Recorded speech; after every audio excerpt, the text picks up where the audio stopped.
আমাদের আগামীকাল দুপুর 3টায় শুক্রবার 3টায় প্রেস ক্লাবে দ্রোহ যাত্রা বলে একটি সমাবেশ হবে। যদি আমাদের সকল আটককৃত ছাত্রদের বিশেষ করে মুক্তি দেওয়া না হয়, যদি হত্যার বিচার না করা হয়, যদি শিক্ষাঙ্গন খুলে দেওয়া হয় অবিলম্বে, তাহলে আমাদের নাগরিক সমাজের আরো বৃহত্তর কর্মসূচি থাকবে এবং অব্যাহত কর্মসূচি থাকবে।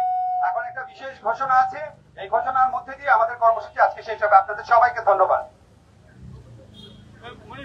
আমি রুশাদ ফরিদী, ঢাকা বিশ্ববিদ্যালয়ের অর্থনীতি বিভাগের শিক্ষক। একটু আগে আফিফ নজরুল স্যার যেটা বললেন যে আমাদের কর্মসূচি অব্যাহত থাকবে, সেই নেক্সট কর্মসূচির ঘোষণাটা দেওয়ার জন্যই আমি এখানে এসেছি। আমাদের আগামীকাল দুপুর 3টায় শুক্রবার 3টায় প্রেস ক্লাবে দ্রোহ যাত্রা বলে একটি সমাবেশ হবে এবং এই সমাবেশটি হচ্ছে আমাদের ছাত্র, শিক্ষক, সুধী সমাজ, সাধারণ নাগরিক বলে কেউ আলাদা কোনো নাই, আমরা দেশের মানুষ, আমরা সবাই একত্রিত হব সেই জায়গায়। আমরা একটা বৃহত্তর সমাবেশে ছোট ছোট জায়গা থেকে এক হয়ে একটা বড় শক্তিতে পরিণত হব এবং এই যেটা বলা হচ্ছে যে আমাদের এতগুলো হত্যার আমরা বিচার চাই না, আমরা এই হত্যাকারীর বিচার চাই। আমাদের একটা সবচেয়ে বড় দাবি এবং